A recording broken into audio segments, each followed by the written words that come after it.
In April 2001, member states of the African Union met in Abuja, Nigeria, and pledged under the Abuja Declaration to allocate 15% of the national budget to healthy sector. Despite the pledge, many African countries have failed to fulfill the target. We spoke to some of the members of parliament to shed more light on the matter. According to Mwanga Chivumbi, the Shadow Minister for Finance and Planning, the healthy sector will never get sufficient funds because it's not prioritized.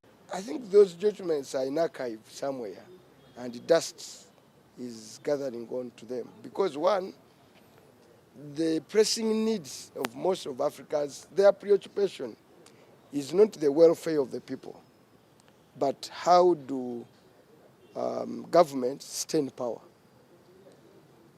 A lot of funding goes to power consolidation and patronage.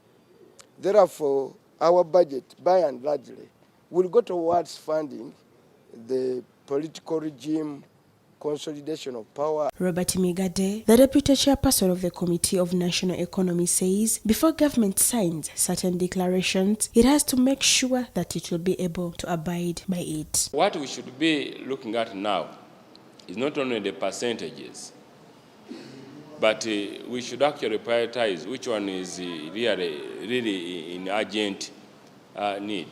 Because if you are to go to agriculture, someone will tell you that agriculture should even go to 20%. Because many of the sicknesses that people suffer from are as a result of poor feeding and malnutrition. So we have to be rational, but it's important to use the money well. Because the issue in health may not only be limited funding, but also misuse of funds. So there is need to operationalize critical areas. Like if you have very center 3s, which don't have medical officers, there is need to recruit. Other MPs we spoke to urge that corruption is also another hindering factor. Just allocating 15% of the budget is not enough to guarantee the output that you want, the outcomes and the impacts. It matters a lot for us to also, first of all, focus on the implementation of what we have agreed to implement. We have the NDP3, we have Vision 2040. We are talking about SDGs. By 2030, we should have achieved something. We have so many planning frameworks. But the question is, when Parliament allocates resources, not only to health, but all government entities, what do they do with the money? Now, as we look forward to this budget framework paper, which is coming anytime tomorrow,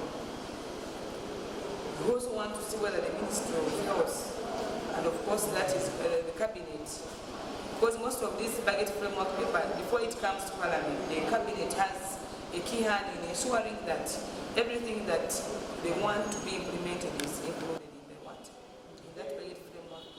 So we are waiting to see where the resolution of Parliament, and as far as adopting that policy of ensuring that every financial list will make it 15% allocation to the health sector is fulfilled. The Abuja Declaration, signed in 2001, was to see that African countries allocate more resources to address the pressing healthy challenges of the day, including HIV and AIDS, malaria, and tuberculosis. Sarah Nakandi, CTV, PM Edition.